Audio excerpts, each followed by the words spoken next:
Welcome to Shivasai academy. మనం మొన్న చెప్పుకున్నటువంటి దానికి కంటిన్యూషన్ ఉండేది విద్యా దృక్పథాలు.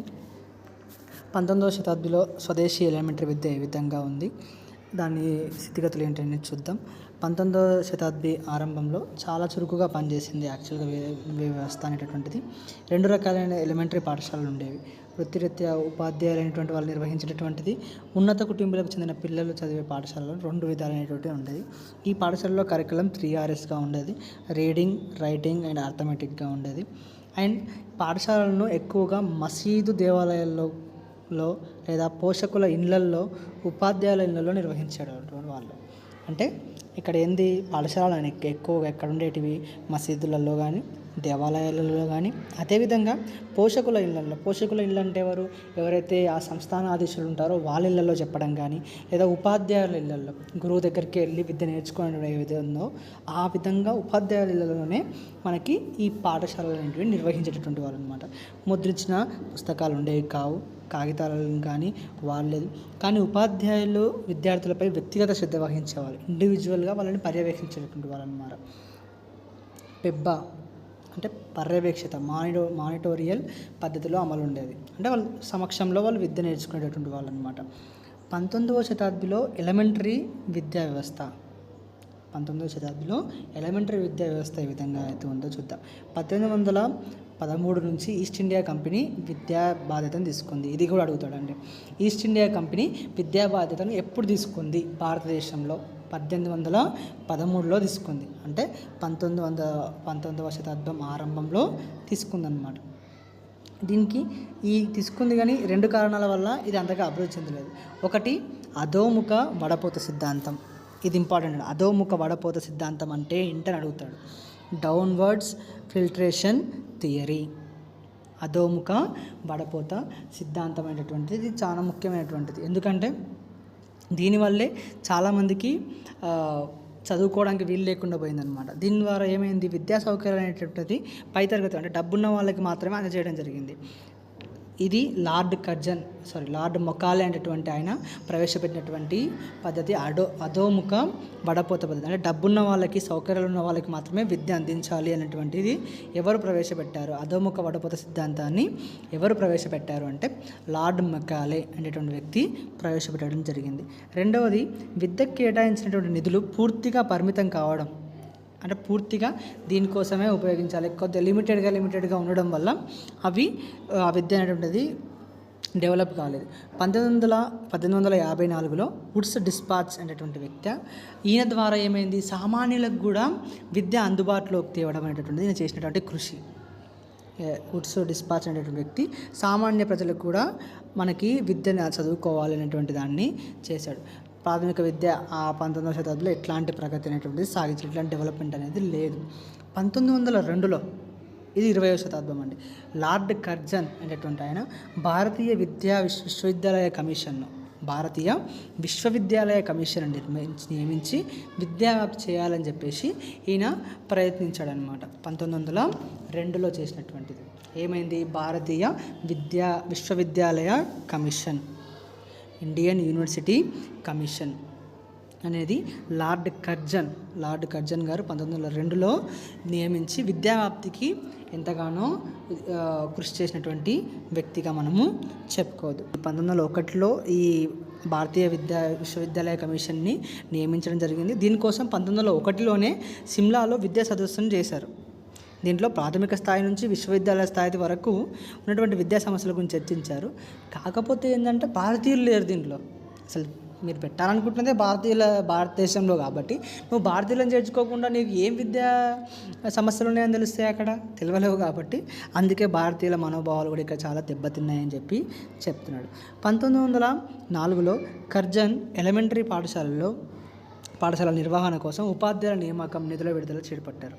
ఇప్పుడు స్టార్ట్ అయింది అసలు యాక్చువల్గా ఉపాధ్యాయుల నియామకం కావచ్చు, నిధులను విడుదల చేయడం కావచ్చు, దాన్ని మంచిగా చేయడం కావచ్చు.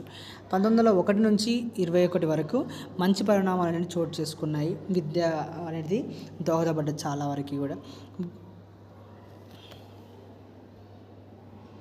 అదేవిధంగా 1910లో 1910లో కేంద్రీయ శాసనసభలో గోఖలే నిర్బంధ ప్రాథమిక విద్యను కోరుతూ ఒక తీర్మానం ప్రవేశపెట్టాడు. అందరికంటే మొట్టమొదట గోపాలకృష్ణ గోఖలే అనేటువంటి వ్యక్తి నిర్బంధ ప్రాథమిక విద్యను కోరుతూ ఒక తీర్మానాన్ని ప్రవేశపెట్టాడు 1910లో. అది కేంద్రీయ శాసనసభలో ప్రవేశపెట్టాడు.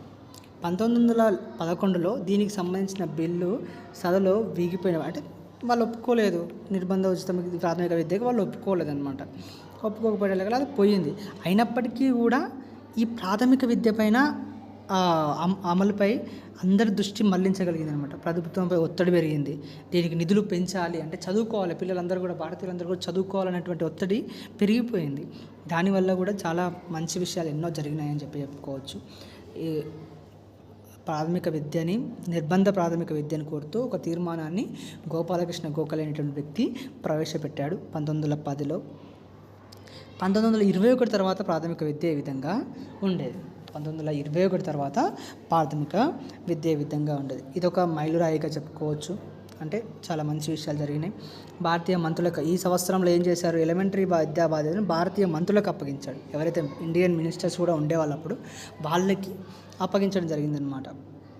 దీనివల్ల ఏమైంది, నిర్బంధ ప్రాథమిక విద్య అనేటువంటిది అభివృద్ధి చేయవచ్చు అని చెప్పేసి అందరూ కూడా చదువుకోవచ్చు అన్న ఒక విధంగా.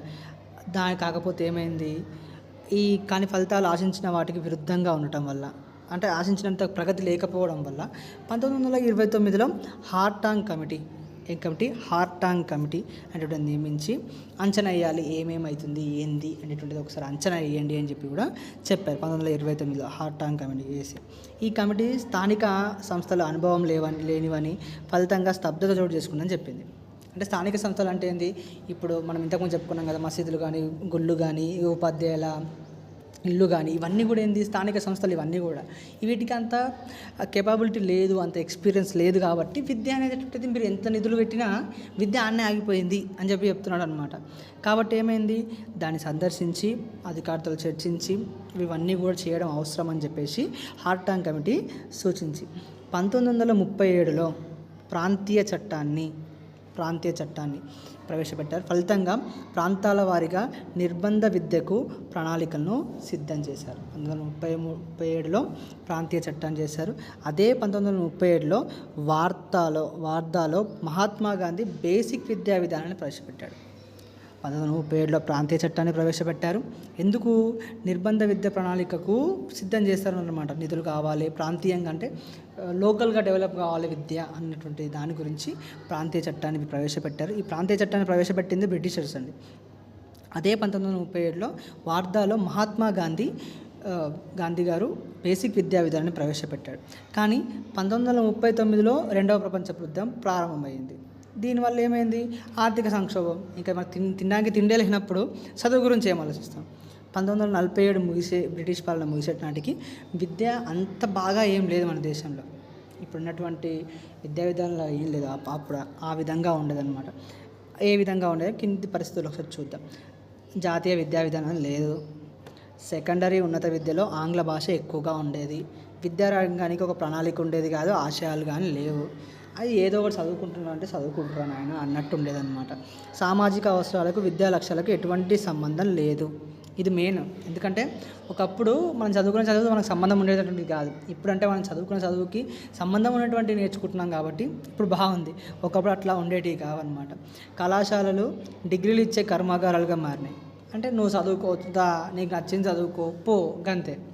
అది ఉపయోగపడుతుందా, నీకు సమాజంలో ఉపయోగపడదా అన్నటువంటిది లేనే లేదు ఇక్కడ. అట్లా ఉండేటువంటి అన్నమాట. అప్పుడు రాజ్యాంగ సదుపాయాలు, ఇది ఇంపార్టెంట్. రాజ్యాంగ సదుపాయాలు ఏమేమి ఉన్నాయి ఏంటి అనేటువంటిది. రాజ్యాంగంలో ఎక్కువగా ప్రాధాన్యత అనేది ఎక్కువగా ఇవ్వడం జరిగిందనమాట. 14 సంవత్సరాల వయసులోని బాలబాలికలందరికీ నిర్బంధ ఉచిత విద్యను అందించేందుకు కట్టుబడి ఉంది రాజ్యాంగ చట్టం అనేటటువంటిది. రాజ్యాంగ చట్ట ప్రకారం విద్య కేంద్ర రాష్ట్ర ప్రభుత్వాలు రెండింటికి సంబంధించిన అంశం. ఇది కూడా అడుగుతాడు. కేంద్ర రాష్ట్ర ప్రభుత్వాలకు సంబంధించినటువంటి ఉమ్మడి అంశం ఏంది, విద్య అనేటటువంటిది కేంద్రానికి రాష్ట్రానికి రెండింటికి కూడా సంబంధించింది. ఎందుకంటే విద్యపైనే కదా మనకు మొత్తం డెవలప్మెంట్ అనేది అంతా కూడా ఉండేది. కాబట్టి రెండు ప్రభుత్వాలు కూడా విద్యలో ఇన్వాల్వ్ అయితేనే మనం ప్రగతి సాధించగలుగుతాము అన్న ఉద్దేశంతో విద్య కేంద్ర రాష్ట్ర ప్రభుత్వాలకు రెండింటికి సంబంధించిన అంశంగా మనకి రాజ్యాంగంలో మెన్షన్ చేయడం జరిగింది. అదేవిధంగా 14 సంవత్సరాల వయసులోపు బాలబాలికలందరూ నిర్బంధ ఉచిత ప్రాథమిక విద్యను అందించేందుకు కట్టుబడి ఉండాలి అని చెప్పేసి. ఈ ప్రాథమిక విద్యలో ప్రజాప్రభుత్వంలో జాతి కావచ్చు, మతం, కుల, తెగ, వివక్ష ఏదీ లేకుండా విద్యను పొందే హక్కు ఉండాలి. ఏది లేదు, వాడు నల్ల ఉండని తెల్ల ఉండని జాతి ఏదన్నా కానీ, మతం ఏదన్నా కానీ, తెగ ఏదన్నా కానీ, లింగం ఏదన్నా కానీ ప్రతి ఒక్కటి కూడా ఉండాలన్నమాట. రాజ్యాంగంలోని ఆర్టికల్ 45లో ప్రవేశపెట్టారు నిర్బంధ ఉచిత విద్యను. దేంట్లో ప్రవేశపెట్టారు? ఆర్టికల్ 45 గుర్తుపెట్టుకోండి. ఆర్టికల్ 45లో అందరికీ కూడా నిర్బంధ ఉచిత విద్య, 14 సంవత్సరాల వారికి నిర్బంధ ఉచిత విద్య అందించాలి అని చెప్పేసి రాజ్యాంగంలోని ఆర్టికల్ 45లో ప్రవేశపెట్టడం అనేది జరిగింది. పిల్లల ప్రాథమిక విద్య పిల్లల భౌతిక, మానసిక, ఉద్వేగ, వివేక, సాంఘిక అభివృద్ధికి పునాదశ. అవునా కదా? ప్రైమరీ అనేటటువంటిది వాళ్ళకి బేసు, దాని ద్వారానే వాళ్ళు ముందుకెళ్తూ ఉంటారు. కాబట్టి అది ఎట్లా పునాదశనే ఉంటుంది. దాంట్లో అనేకమైనటువంటి సదుపాయాలు ఉన్నాయి మనకు రాజ్యాంగంలో. ఆర్టికల్ 29, 30 మైనారిటీ విద్యా సంస్థలను స్థాపించి నడిపే హక్కు. మైనారిటీ సంస్థలు ఏవైతే ఉన్నాయో ఆ సంస్థలు స్థాపించుకోవచ్చు, వాటిని చేసుకోవచ్చు. లైక్ క్రిస్టియన్ స్కూల్స్ కావచ్చు, ముస్లిం స్కూల్స్ కావచ్చు, కొన్ని దగ్గర జైన పాఠశాలలు కావచ్చు. ఇవన్నీ కూడా స్థాపించుకొని వాళ్ళు నడిపించుకునేటటువంటి హక్కు అనేటటువంటిది ఉంది. ఆర్టికల్ 350A ప్రాథమిక స్థాయిలో మాతృభాషా బోధన. ఇప్పుడు మనకి కొత్తగా వచ్చినటువంటి విద్యా వ్యవస్థ కూడా దానికి దారిస్తుంది. 2020 NEP ఏదైతే ఉందో ఇది కూడా ప్రాథమిక స్థాయిలో అంటే ప్రైమరీలో ఖచ్చితంగా మనకి మాతృభాష బోధనే ఉండాలి అని చెప్పినటువంటి NEP 2020 కూడా దీని కిందకి వస్తుంది. Article 350A. Article 46 SC, ST బలహీన వర్గాలకు విద్యా ఆర్థిక సహకారం. ఇప్పుడు వచ్చేటువంటి స్కాలర్షిప్స్ కావచ్చు, వాళ్ళకి బుక్స్ ఫ్రీగా ఇవ్వడం కావచ్చు, ఇవన్నీ కూడా అంటే ఎగ్జామ్లలో ఫీజు తక్కువగా తీసుకోవడం వాళ్ళకి మాత్రం అనేటటువంటిది ఏదైతే ఉందో ఆ SC, STలకి ఈ ఆర్టికల్ 46 ద్వారా వాళ్ళకి ఈ అవకాశం అనేటటువంటిది లభిస్తుంది. ఆర్టికల్ 15(1), 3, 16(1) స్త్రీలకు విద్యా సదుపాయాలు కల్పించడం. అంటే లేడీస్ కూడా చదువుకోవాలి అన్నటువంటి దానికి ఒక ఆర్టికల్ తీసుకొచ్చారు. 15(1), 3 or 16A ఇవి ఏవైతే ఉన్నాయో ఇవి స్త్రీలకు విద్యా సదుపాయాలు కల్పించేటటువంటివి అని చెప్పి మనము చెప్పుకోవచ్చు. విద్యాభివృద్ధికి వివిధ కమిటీలు, కమిషన్లు ఏర్పాటు చేశారు. 1882లోనే ఇండియన్ ఎడ్యుకేషన్ కమిషన్ రావడం, గోపాలకృష్ణ గోఖలే తీర్మానం చెప్పాను కదా. 1910 నుంచి 1912 వరకు 4 సంవత్సరాల పిల్లలకు సార్వత్రికంగా అందరికీ కూడా విద్యను అందించే బాధ్యత కేంద్ర ప్రభుత్వం తీసుకోవాలి అని చెప్పేసి చెప్పిన. కాకపోతే ఎంత చేసినా అప్పుడున్నటువంటి ప్రభుత్వం బ్రిటిష్ ప్రభుత్వం కాబట్టి అది ఆటోమేటిక్గా ఒప్పుకోదు. నేను ఎంత ప్రయత్నించినప్పటికీ కూడా అది జరగలేదన్నమాట, పరిమితంగానే ఉండేది. 1947లో మన అక్షరాస్యత శాతం 14. చూడండి ఎంత దయనీయంగా ఉండేది అప్పట్లో పరిస్థితి. అంటే 1947 స్వతంత్రం వచ్చిన కాలంలో మన చదువు పర్సంటేజ్ ఎంత? 14%. అక్షరాస్యత శాతం 14. ఇది కూడా అడుగుతాడు. 1947లో మన అక్షరాస్యత శాతం ఎంత? 14% మాత్రమే మనకు అక్షరాస్యత అనేటటువంటిది ఉండేది. తర్వాత 1944లో విద్యాభివృద్ధి ప్రణాళికల్లో సార్వత్రిక ప్రాథమిక విద్య 6 నుంచి 14 సంవత్సరాల మధ్య వయసులో అందరికీ 40 సంవత్సరాల వ్యవధిలో అందించాలి అని చెప్పేసి పంచవంశ ప్రణాళికలు వేశారు. కాకపోతే అవి ఇప్పటికీ కూడా అమలవుతున్నాయన్న ఇది మనకు మాత్రం లేదు. 40 సంవత్సరాల వ్యవధిలో అంటే 1944 to 1984 వరకు అందరికీ కూడా 6 నుంచి 14 సంవత్సరాల విద్యలు పిల్లలు ఏదైతే ఉన్నారో వాళ్ళందరికీ కూడా విద్య అనేటటువంటిది అందించాలి అన్నటువంటి ఒక ప్రణాళిక, పంచపక్ష ప్రణాళికలు వేశారు. ఇప్పటికీ కూడా కొన్ని ప్రాంతాలలో అటువంటి లేనటువంటి మనం చూస్తూ ఉన్నాం. మొట్టమొదటి ఇండియన్ ఎడ్యుకేషన్ కమిషన్ 1882 నుంచి 83. ఇట్లా 82 నుంచి 83 వరకు ఎందుకు అంటున్నాడంటే ఈ 82లో వాళ్ళు స్టార్ట్ చేసినటువంటి కమిషన్ ఏదైతే ఉందో అది ఇంకొక సంవత్సరం వరకు కూడా 2 సంవత్సరాల వరకు కూడా ఆ కమిషన్ మీద వాళ్ళు రిపోర్ట్ తయారు చేస్తారనమాట. అందుకే 82 నుంచి 83 వరకు అని చెప్పి ఇస్తూ ఉంటాడు. ఈ దీంట్లో ఏముంది? 7 నుంచి 8 సంవత్సరాల ప్రాథమిక విద్యను 2 ఉపదశలుగా విభజించడం జరిగింది. ఒకటి 1 నుంచి 5 సంవత్సరాలు మొదటి దశ, 6 నుంచి 8 సంవత్సరాలని రెండో దశగా విభజించడం జరిగింది. 1947లో స్వతంత్రానంతరం 6 నుంచి 14 సంవత్సరాల పిల్లలకు పాఠశాలల్లో సార్వత్రిక ప్రాథమిక విద్యను ప్రవేశపెట్టాలని చెప్పడం జరిగింది. తర్వాత స్వతంత్రం వచ్చిన తర్వాత పూర్వం కూడా చాలా కమిషన్లు వేశారు. దాని మేరకు విద్యా విధానంలో మార్పులు రావడం కూడా జరిగింది. స్వతంత్రం పూర్వం కూడా కొన్ని కమిషన్లు వేయడం జరిగింది. దాంట్లో మొట్టమొదటి 1854లో మెకాలే మినిట్స్ ఆఫ్ ఎడ్యుకేషన్గా చెప్పుకోవచ్చు. తర్వాత Woods dispatch 1854, Indian education committee అనేటువంటిది 1882 నుంచి 1883 వరకు ఉంది. హాంటర్ కమిషన్ 1882, భారతీయ విశ్వవిద్యాలయ కమిషన్ కన్ఫ్యూజ్ అవ్వద్దండి. భారతీయ అన్న తర్వాత స్వతంత్రం తర్వాత అనుకునే చట్టం కూడా అనుకునేటటువంటిది కూడా ఎక్కువగా ఉంటుంది కాబట్టి భారతీయ విశ్వవిద్యాలయ కమిషన్ 1902లో స్వతంత్రం అనంతరం జరగడం జరిగింది. హార్టాంగ్ కమిటీ 1929, భారత ప్రభుత్వ చట్టం 1935లో కూడా ఇది కూడా ఎడ్యుకేషన్ సంబంధించినటువంటి చట్టమే.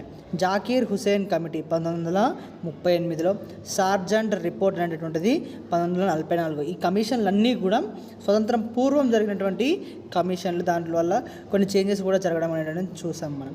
స్వతంత్రానంతరం అంటే స్వతంత్రం వచ్చిన తర్వాత కమిటీలు కమిషన్లు. రాధాకృష్ణ కమిషన్ 1948 నుంచి 49 వరకు. దీనిని విశ్వవిద్యాలయ కమిషన్ 1948 అని కూడా మనము చెప్పుకుంటూ ఉంటాం. ఆ తర్వాత మొదలియార్ కమిషన్ 1952, 58, 53వ సంవత్సరం. కొఠారి కమిషన్ దీన్ని మనము భారతీయ విద్యా కమిషన్ స్వతంత్రానంతరంగా చెప్పుకుంటాం.